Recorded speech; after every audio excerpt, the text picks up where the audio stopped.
بسم اللہ الرحمن الرحیم۔ مفتی شعیب اللہ خان صاحب کے بیانات کے لیے مفتی صاحب کے آفیشیل چینل کو سبسکرائب کریں اور زیادہ سے زیادہ شیئر کریں۔ یہ کافرانہ عمل کرنے سے کہا گیا فقط کفر۔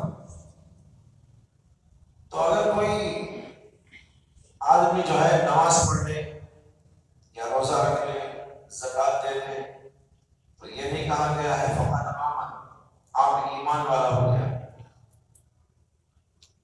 اس کی وجہ دراصل یہ ہے کہ ایمان جو ہوتا ہے وہ ایک صحت مندی ہے۔ ایمان دراصل ایک صحت مندی ہے، اور کفر ایک بیماری کا نام ہے۔ آدمی مومن ہے تو اس کا مطلب یہ ہے کہ وہ بڑا صحت مند ہے، روحانی اعتبار سے بڑا کامل ہے، بہت عمدہ ہے، بہت تگڑا ہے، یہ اس کا مطلب ہوا۔ روحانی اعتبار سے وہ کامل ہے، تگڑا ہے، قوی ہے۔ اور کفر کا مطلب یہ ہوتا ہے کہ آدمی کے اندر بے ایمانی آ جاتی ہے، نقصان آ جاتا ہے، بے شمار کوتاہی آ جاتی ہے، اور بیماری بنا۔ اور یہ آپ کو معلوم ہے کہ آدمی میں ایک بیماری آ گئی تو بھی بیمار ہے۔ سر کا درد آ گیا، بیمار۔ آنکھ میں کچھ پریشانی ہے، بیمار۔ ٹانگ میں پریشانی ہے، بیمار۔ سر میں پریشانی ہے، بیمار۔ کہیں بھی کوئی بھی تھوڑی بہت پریشانی آ جائے، بیماری آ جائے تو کیا کہا جائے گا؟ بیمار ہو گیا۔ لیکن کسی کے اندر بہت ساری بیماریوں کے ساتھ ایک بات صحت مندی کی آ جائے تو اسے کہا جائے گا کہ یہ صحت مند ہو گیا۔ کیا خیال ہے؟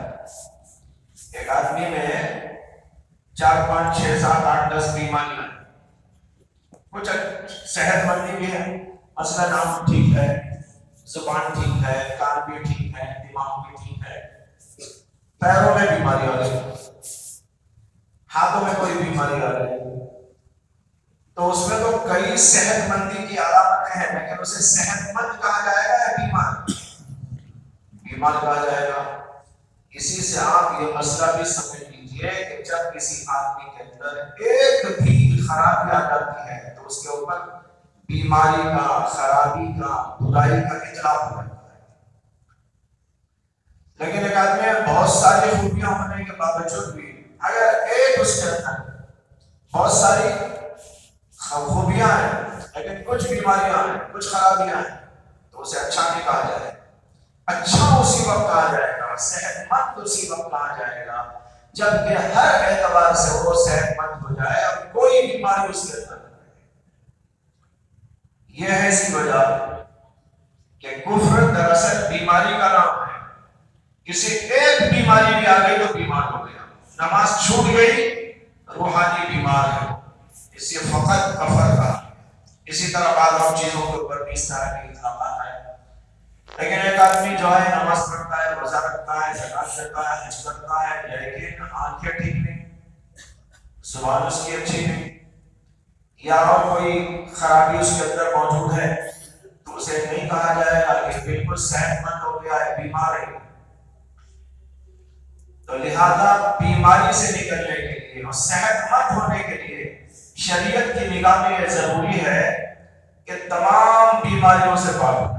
جب تک تمام بیماریاں، تمام کفریات، تمام قسم کی لفظیات، تمام قسم کی خرابیاں نکل نہیں جائے گی، شریعت کی نگاہ میں فقط آمنہ نہیں کہا جائے گا۔ فقط آمنہ کا مطلب ہے بالکل کامل مومن ہو گئے۔ کامل مومن کا ہو گئے تو بیمار ہو گئے، اس کے اندر کچھ کفر ہے، کچھ معصیت ہے، کچھ یہ ہے اور وہ ہے، بہت ساری بیماریاں اس کے اندر، اسی وہ کامل مومن کہلانے کے لائق نہیں ہوتا، اس لیے اس کو فقط آمنہ نہیں کہا جاتا۔ اس کے مقابل میں ایک بھی اگر کوئی برائی آ جاتی ہے تو فقط کفر کا اطلاق اس کے اوپر کر دیا جاتا ہے۔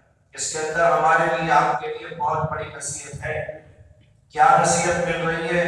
یہ نصیحت مل رہی ہے کہ اپنے آپ کو فقط آمنہ کا مصداق قرار دینا ہو تو ہمیں تمام قسم کی برائیوں سے اپنے آپ کو پاک کر لینا ضروری ہے. کفر سے تو پاک ہونا ہی ہے، شرک سے پاک ہونا ہے، اور جو بیماریاں کفر سے تعلق رکھنے والی ہیں وہ تمام سے بھی پاک ہونا ضروری ہے. علماء لکھتے ہیں، صوفیاء کرام لکھتے ہیں، جتنی نیکیاں ہیں وہ سب کے سب ایمان کی شاخیں ہیں، اور جتنی معصیتیں ہیں، برائیاں ہیں، وہ کفر کی شاخیں ہیں. ایک آدمی شراب پیتا ہے، اس کا مطلب یہ ہے کہ کفر سے اس کا تعلق ہے، کفر ہی سے نکل کے آنے والی بیماری ہو. ایک آدمی کے اندر جھوٹ بولنے کی عادت ہے، تو اس کا مطلب یہ ہے کفر کا رشتہ اس کے پاس موجود ہے. ایک آدمی چغلی کھاتا ہے، غیبت کرتا ہے، حسد رکھتا ہے، بغض رکھتا ہے، یہ تمام کی تمام بیماریاں ہیں، خرابیاں ہیں، اور اس کی اصل وہ ہے کفر کی جڑ سے نکل کے آنے والی بیماری ہے. تمام قسم کے مطلب، اور جتنی نیکیاں ہو، نماز ہو، روزہ ہو، حج ہو، ذکر ہو، تلاوت ہو، خدمت ہو، ادب ہو، صدقہ ہو، یہ ساری کی ساری چیزیں ایمان کی شاخ ہیں.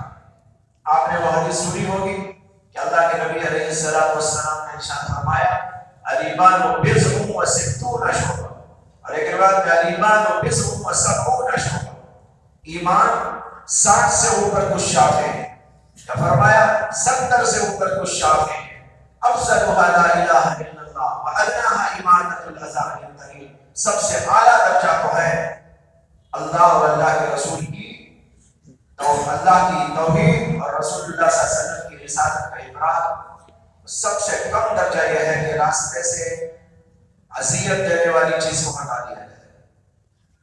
تو دیکھو اس کے اندر شاخوں کا ذکر ہے، تمام شاخیں ایمان کی شاخ ہیں. نماز بھی ایمان کی شاخ ہے، زکات بھی ایمان کی شاخ ہے. اور امام بخاری رحمۃ اللہ علیہ نے کتاب الایمان جو قائم کی ہے بخاری شریف کے اندر، اس کا موضوع ہی ہے، اس کے اندر اسی پر انہوں نے زور دیا ہے. نماز ایمان کی شاخ ہے، فلاح ایمان کی شاخ ہے، زکات ایمان کی شاخ ہے، اور کسی کو تکلیف نہ دینا ایمان کی شاخ ہے، کھانا کھلانا ایمان کی شاخ ہے، سلام کرنا ایمان کی شاخ ہے. مستقل ابواب انہوں نے لکھی ہیں یہ بتانے کے لیے سب ایمان کی شاخیں ہیں، ان سب پر ایمان کا اطلاق ہوتا ہے.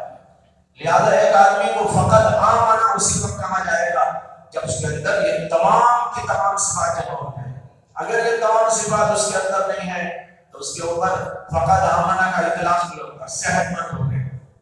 کہاں صحت مند ہو گئے؟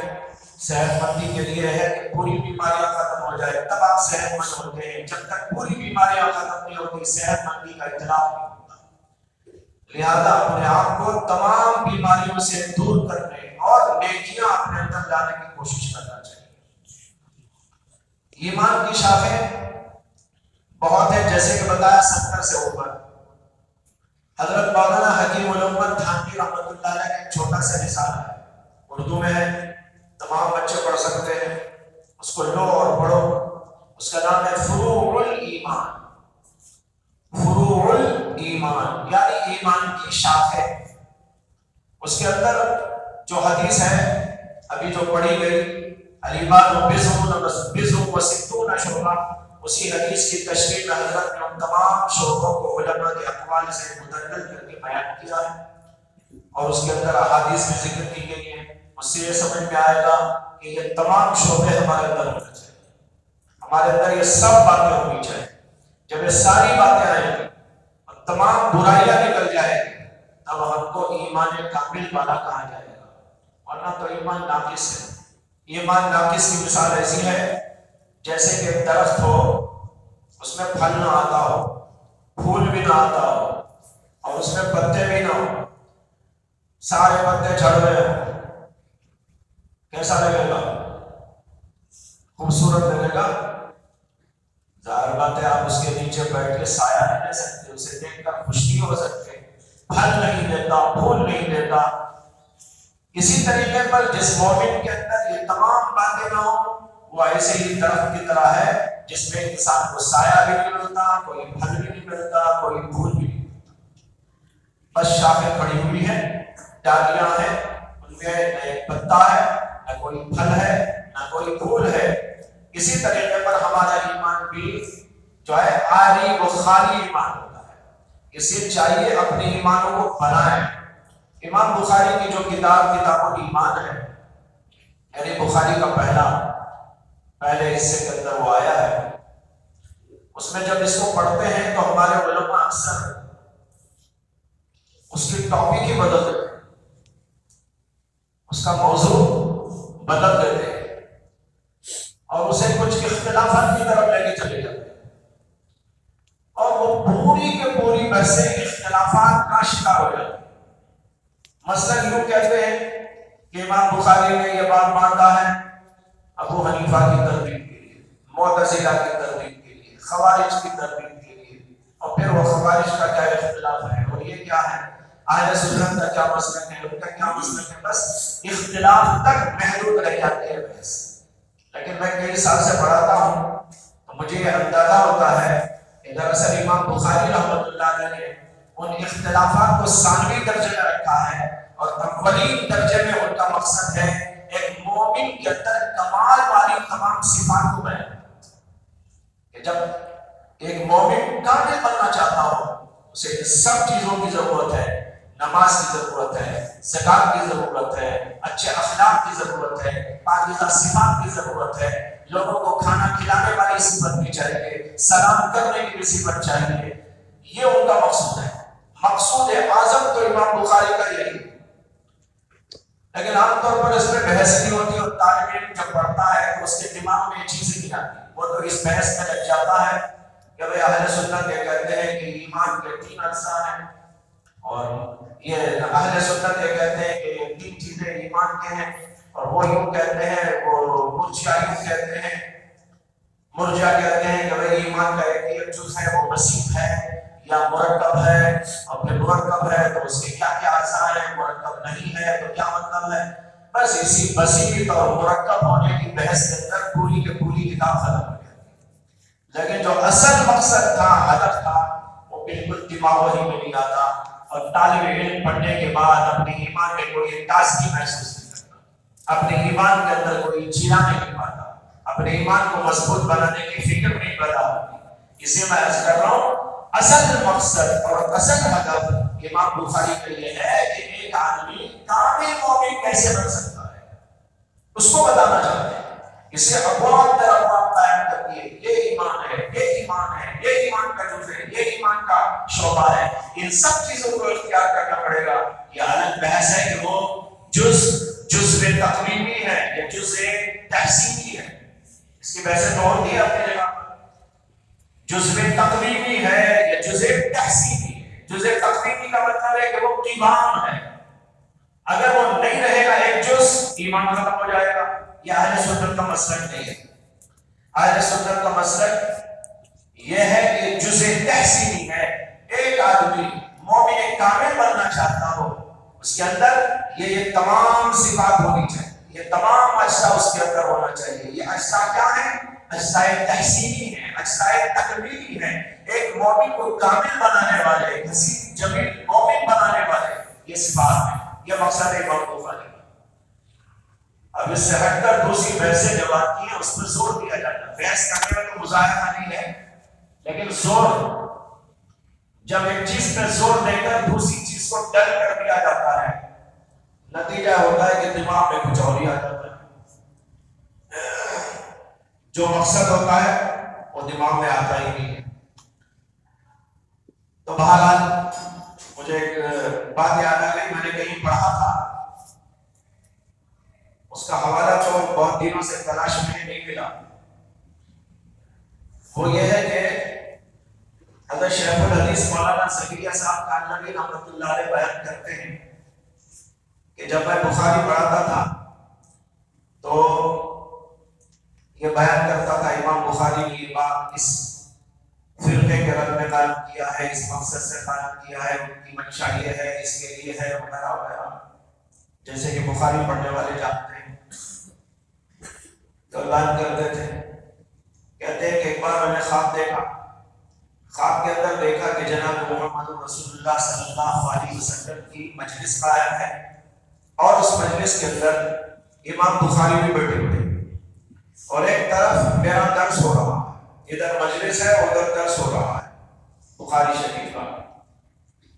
شیخ زکریا صاحب کہتے ہیں کہ میں پڑھا رہا ہوں بیٹھ کر اور اس میں یہی باتیں بیان کر رہا ہوں، امام بخاری نے یہ باب قائم کیا، وہ معتزلہ کے رد میں، وہ خوارج کے رد میں، وہ فلاں کے رد میں، وہ ابو حنیفہ کے رد میں، اور یہ ان کا مقصد ہے، یہ منشا ہے۔